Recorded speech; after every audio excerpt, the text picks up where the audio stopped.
ಕನ್ನಡ ಭಾಷೆ ಬಗ್ಗೆ ಹಗುರವಾಗಿ ಮಾತನಾಡಿದ ತಮಿಳು ನಟ ಕಮಲ್ ಹಾಸನ್ ಪರ ವಕಾಲತ್ತು ವಹಿಸಿದ ಡಾಕ್ಟರ್ ಶಿವರಾಜ್ ಕುಮಾರ್ ವಿರುದ್ಧ ಆಕ್ರೋಶ ವ್ಯಕ್ತಪಡಿಸಿದ ವಿಬಿ ಸುರೇಶ್. ಆದರೆ ಇವತ್ತು ಕರ್ನಾಟಕದಲ್ಲಿ ಕನ್ನಡ ಚಲನಚಿತ್ರರಂಗ ಶ್ರೀಮಂತವಾಗೋದಕ್ಕೆ ಕಾರಣ ನಮ್ಮ ಪೂಜ್ಯ ಡಾಕ್ಟರ್ ರಾಜ್ಕುಮಾರ್ ಅಣ್ಣವರು, ಅಪ್ಪಾಜಿಯವರು.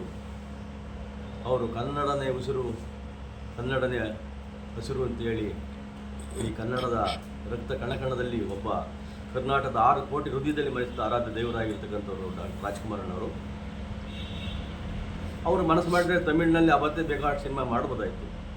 ಆದರೆ ಕನ್ನಡ ಕೊಟ್ಟಂಥ ಒಂದು ಗೌರವ, ಪ್ರೀತಿ ಪ್ರತಿಯೊಂದು ಕೂಡ ಇವತ್ತು ಈ ಕನ್ನಡ ಚಲನಚಿತ್ರ ಶ್ರೀಮಂತವಾಗಿದೆ ಅಂದರೆ ಮುಖ್ಯವಾದ ಕಾರಣ ಡಾಕ್ಟರ್ ರಾಜ್ಕುಮಾರ್ ಅಣ್ಣ. ಸ್ಪಷ್ಟವಾದ ಕನ್ನಡವನ್ನು ಮಾತಾಡ್ತಕ್ಕಂಥ ಅಣ್ಣವರು.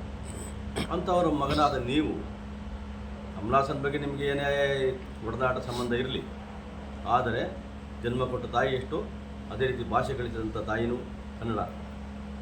ಕನ್ನಡದ ಬಗ್ಗೆ ಅವೇಳಾಗಿ ಮಾತಾಡ್ತಕ್ಕಂಥ ಕಮಲಾಸನ್ ಬಗ್ಗೆ ನೀವು ಅಷ್ಟೊಂಥರ ಯಾಕೆ ಗಲಾಟೆ ಮಾಡ್ತೀರಿ? ಅದನ್ನು ಅಗ್ರವಾಗಿ ತಗೊಳ್ಳಿ ಅಂತ ಹೇಳ್ತಕ್ಕಂಥದ್ದು ಇಡೀ ಕರ್ನಾಟಕ ರಾಜ್ಯ ಜನತೆಗೆ ಮಾಡಿದಂಥ ಅವಮಾನ ಇದು. ಅಪ್ಪಾಜಿಯವರಿಗೆ ಮಾಡಿದಂಥ ಅವಮಾನ ಇದು. ನೀವು ಇನ್ನು ಮುಂದೆ ಅನೇಕ ಚಿತ್ರಗಳನ್ನು ಮಾಡಬೇಕಾಗಿದೆ. ಆದರೆ ಆ ಒಂದು ದೊಡ್ಡ ಮನೆಯಲ್ಲಿ ಇವತ್ತೇನಾದ್ರು ಹಸಿರಾಗಿ ಕಂಗೊಳಿಸಕ್ಕಂಥ ಇನ್ನೊಂದು ಹುಡಿ ಅಂದರೆ ಅದು ನಮ್ಮ ಪುನೀತ್ ರಾಜ್ಕುಮಾರ್ ಅವರು. ಅವ್ರು ನೋಡಿ ಕಲ್ತ್ಕೊಳ್ಳಿ. ಯಾಕೆ ನಿಮ್ಗೆ ಏನಾಗಿದೆ? ನಿಮಗೆ ಶಿವಣ್ಣ, ಯಾಕೆ ಕನ್ನಡ ಅಂದರೆ ಅಷ್ಟೊಂದು ತಾತ್ಸಾರ ನಿಮಗೆ? ಕಮಲಾಸನ್ನು ತಮಿಳಿಂದ ಕನ್ನಡ ಹುಟ್ಟಿದು ಅಂತ, ತಮಿಳು ಯಾರಿಗೆ ಹುಟ್ಟಿದೋ ಗೊತ್ತಿಲ್ಲಲ್ಲ. ಆದ್ದರಿಂದ ಕಮಲಾಸನ್ನು ಒಳ್ಳೆ ನಟರು ಇಲ್ಲ ಅಂತಲ್ಲ, ಮೇರು ನಟರೆ. ಅವ್ರನ್ನ ರಾಜ್ಕುಮಾರ್ ಬಿಟ್ಟರೆ ಅವ್ರನ್ನ ನಾನು ನಟನೆಯಲ್ಲಿ ಪ್ರೀತಿ ಮಾಡ್ತೀನಿ. ಬಟ್ ಈ ಉದ್ರಟನತನ, ದುರಾಂಕಾರ, ದರ್ಪ ಎಲ್ಲ ಅವ್ರ ಮೇಲೆ ಇಟ್ಕೊಳ್ಳಿ ಅಷ್ಟೇ. ಅವ್ರ ಯೋಗ್ಯತೆ ತಮಿಳುನಾಡಿನಲ್ಲಿ ಒಂದು ಸಣ್ಣದೊಂದು ಮೆಂಬರ್ ಹಾಕಾಗಿಲ್ಲ ರಾಜಕೀಯವಾಗಿ. MGR ಬೈತಾರೆ, DM ಕರುಣಾನಿಧಿ ಬೈತಾರೆ, ಜಯಲಲಿತಾ ಅವ್ರು ಬೈತಾರೆ. ಯಾವುದು ಇದೆಲ್ಲ? ಒಂದು ಮಾತು ಹೇಳ್ತೀನಿ, ಇನ್ನೂ ನಾಳೆ ನಾಡದಲ್ಲಿ ಕ್ಷಮೆ ಕೇಳದಲ್ಲೇ ಹೋದರೆ ಇಡೀ ಕರ್ನಾಟಕ ರಾಜ್ಯಾದ್ಯಂತ ಬೆಂಕಿ ಹತ್ಕೊಳ್ಳುತ್ತೆ. ಇದನ್ನು ತಮಾಷೆ ತಿಳ್ಕೊಬೇಡಿ.